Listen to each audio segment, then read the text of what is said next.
The movie is set in an alternate world where black people have taken up all the liberties. They are considered the superior race, while the whites are frowned upon and are given menial jobs. The blacks are responsible for much of the scientific discoveries, the majority of the country's economy, and their contribution in the field of music, cinema, and art. On the contrary, the whites are regarded as problem-causing people who are involved in illicit dealings, violence, and other serious crimes. The movie opens up with a group of black people enjoying dinner at a wealthy businessman, Thaddeus Thomas's house. While having dinner, Thaddeus talks about the white people with his business partners and mentions that they are genetically inferior to them and deserve to be deprived of a good quality of life. The scene then shifts to a white candy factory, where we are introduced to the main character and a laborious worker, Pinnock. After completing the working hours to be in the good books of the black seniors, Pinnock accepts the task of delivering a package to Thaddeus's residence. On the way, he comes across a rich neighborhood, which consists of exclusively black people. Moments later, Pinnock arrives at the entrance of Thaddeus's residence and is allowed to enter by a white female servant. Trying to deliver the package, Thaddeus climbs up the stairs and stands in front of the house. While waiting for someone to receive the package, Pinnock starts looking around the big mansion. Surprisingly,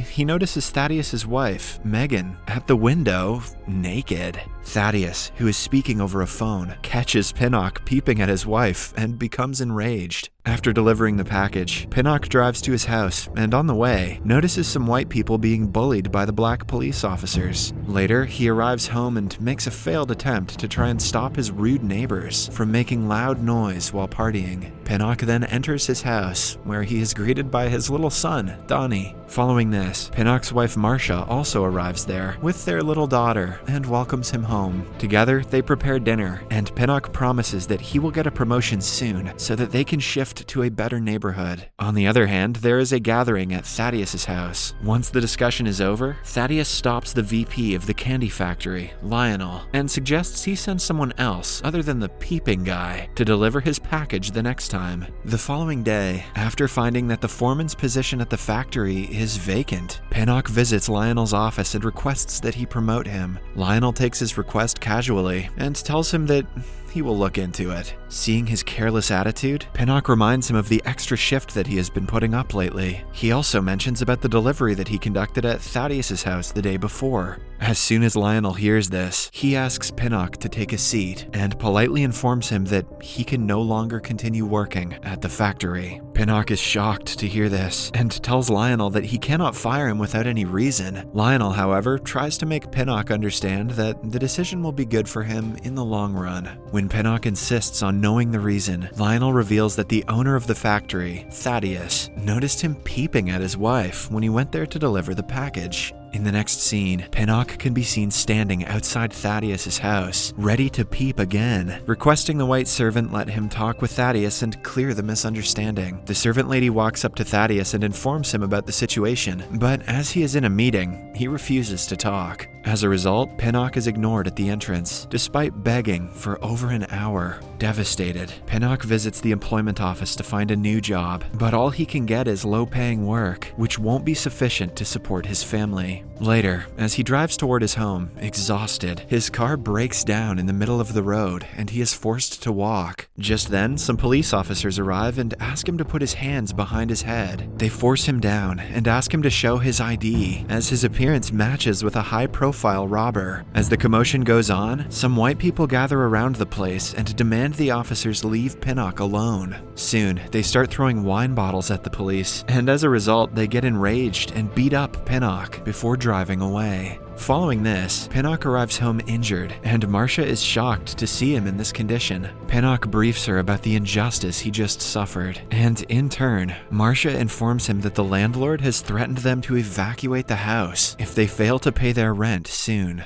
One early morning, the Pinnock family is woken up by the landlord, who has arrived there with a couple of police officers. The officers inform Pinnock that they're here to request them to evacuate the place with their belongings immediately. After the Pinnock family gather their important belongings, Pinnock's mother-in-law chastises him for being a bad husband and informs him that there is no room for him at her house. Leaving him alone, the mother-in-law drives away with Marcia and the kids. Having nowhere to go, Pinnock can be seen waiting for Thaddeus outside his entrance gate. A while later, Thaddeus arrives and asks Pinnock what he is doing. Realizing that the old man doesn't recognize him, Pinnock takes out a revolver and points it at Thaddeus. He then enters Thaddeus's car and tells him that they need to talk. Pinnock hands him a piece of paper and asks him to provide him with the amount of money written there. Thaddeus tries to escape, claiming that he doesn't have that kind of cash on him, but Pinnock forces him to drive to a nearby bank. Moments later, the duo arrives outside a bank, and Pinnock threatens Thaddeus to talk to the teller standing at the window. Following the order, Thaddeus tries to converse with the white teller and ask for some money, but the teller refuses to help him, mentioning that the bank is closed for the day. This enrages Thaddeus, and he threatens the teller to call his superior. But before things can escalate, Pinnock forces Thaddeus to drive away. Following this, they drive to a jungle and stop near Pinnock's truck. After exchanging cars, they once again resume their journey, but this time, Pinnock takes the steering wheel while Thaddeus is ordered to stay still. After some time inside the car, the duo arrives outside Pinnock's neighborhood, where he used to live. Here, Pinnock mentions that his neighborhood is better than Thaddeus's area. He also blames Thaddeus for his present miserable condition. Surprisingly, Thaddeus is oblivious to what Pinnock is saying and asks for an explanation.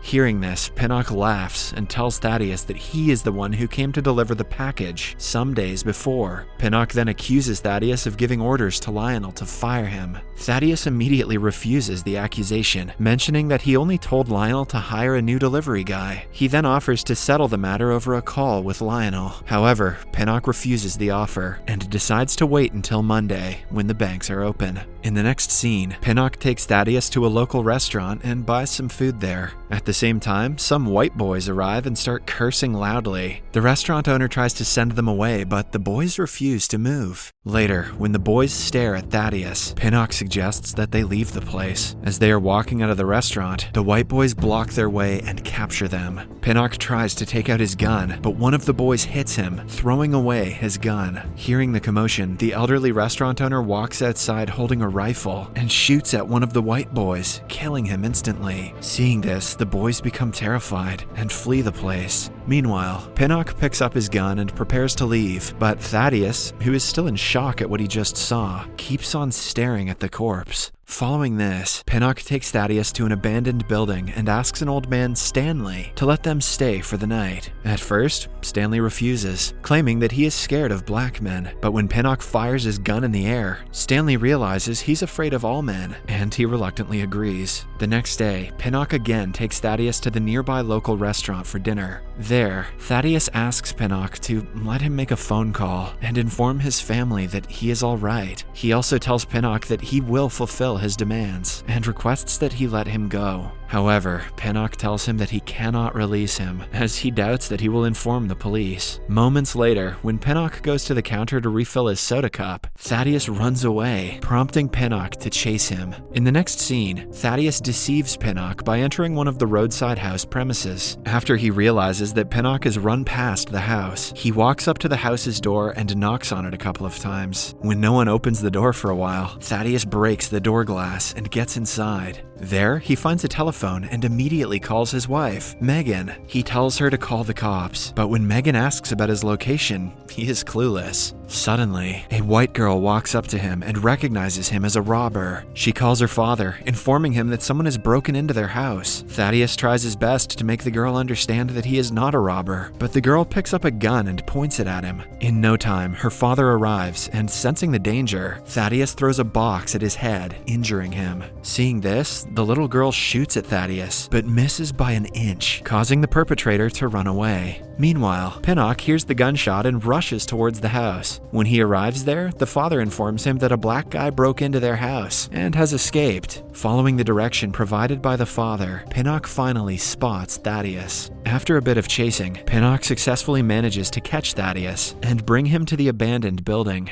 On their way, Thaddeus tells Pinnock that rather than complaining about his lost job, he should move on with his life and try to find a new job instead. He accuses Pinnock of failing to accept the circumstances and trying to get away with it. Unfortunately, this further enrages Pinnock, and he is compelled to tape up Thaddeus's hands and tie him around a wooden pole. This time, he also wraps a thick piece of cloth around Thaddeus's mouth so that he does not speak. On the other hand, the police arrive at the broken house and start searching for Thaddeus around the area. At the same time, Stanley arrives and informs Pinnock to run away from the building, as the cops are looking for him everywhere. He also suggests Pinnock let Thaddeus go, as he is not injured and the police might reduce his sentence for this. Despite this, Pinnock is adamant on waiting until Monday and refuses to relinquish Thaddeus. Just then, when he takes a look at Thaddeus, he finds him gagging and coughing. Afraid, Pinnock approaches Thaddeus and opens his taping and the cloth wrapped around his mouth. Unfortunately, Thaddeus is already unconscious by this time.